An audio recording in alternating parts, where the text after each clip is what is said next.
Kerala printers association 39ാം സംസ്ഥാന സമ്മേളനത്തിന് അനുബന്ധിച്ചുള്ള Kerala print and pack 2024 mega exhibition Ernakulam Kakkanad Kinfra international exhibition സെന്ററിൽ ആരംഭിച്ചു. എറണാകുളം MP ഹൈബി ഈഡൻ എക്സിബിഷൻ ഉദ്ഘാടനം ചെയ്തു. അച്ചടി വ്യവസായത്തിന് പ്രോത്സാഹനം നൽകാത്ത സർക്കാരുകളുടെ നിലപാടും ഉയർന്ന GST നിരക്കും മൂലം അച്ചടി വ്യവസായം പ്രതിസന്ധിയിലെന്ന് MP പറഞ്ഞു.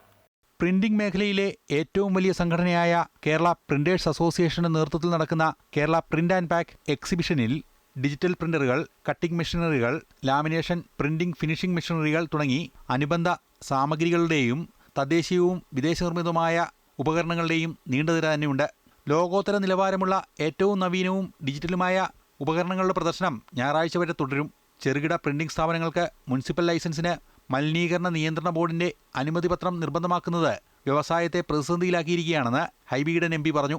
ഈ മേഖല എന്ന് പറയുന്നത് ഏറ്റവും അനിവാര്യമായ ഒരു മേഖലയാണ്. ഏത് കാലം മാറിയാലും നമ്മൾക്ക് ഒഴിച്ചുകൂടാൻ പറ്റാത്ത ഒന്നാണ്.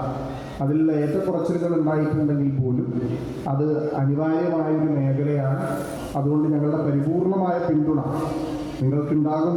KPA സംസ്ഥാന പ്രസിഡന്റ് Y വിജയൻ അധ്യക്ഷത വഹിച്ച ചടങ്ങിൽ തൃക്കാക്കര നഗരസഭാ ചെയർപേഴ്സൺ രാധാമണി പിള്ള മുഖ്യാതിഥിയായിരുന്നു. എക്സിബിഷനോടനുബന്ധിച്ച് മെഷീനറികൾ സ്പോട്ട് ബുക്ക് ചെയ്യാനുള്ള സൗകര്യം ഒരുക്കിയിട്ടുണ്ട്.